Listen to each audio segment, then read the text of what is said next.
నేడు ఆంధ్ర రాష్ట్ర అవతరణ దినోత్సవం జరుగుతోంది.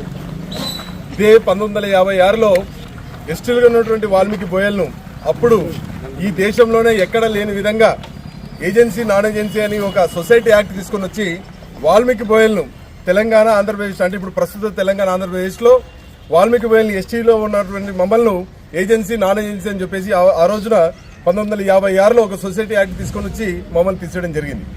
నేడు అదే రోజున మేము మళ్ళీ మా గలం వినిపిస్తూ ఉన్నాం.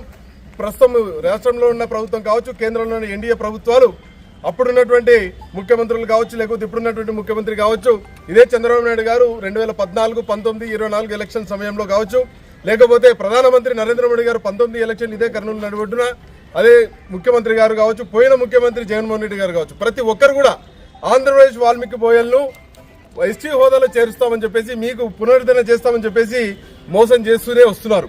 మోసపోయిన ఈ వాల్మీకి బోయలకు మాకు న్యాయం కావాలి, మమ్మల్ని తిరిగి ఎస్టీ హోదాలో చేర్చండి అని చెప్పేసి ఈ రోజున మేము గలం వినిపిస్తూ ఉన్నాం.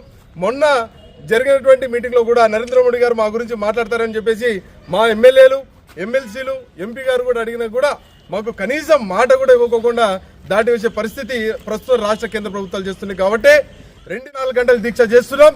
రాష్ట్ర కేంద్ర ప్రభుత్వాలు దిగి వచ్చి మాకు హామీ ఇచ్చి తీర్మానం చేసేంత వరకు కూడా మేము తగ్గేదే లేకుండా మా ఒక నినాదాన్ని ముందుకు తీసుకెళ్తాం.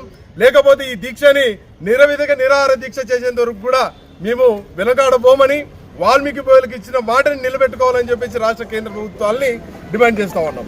జై వాల్మీకి. నా పేరు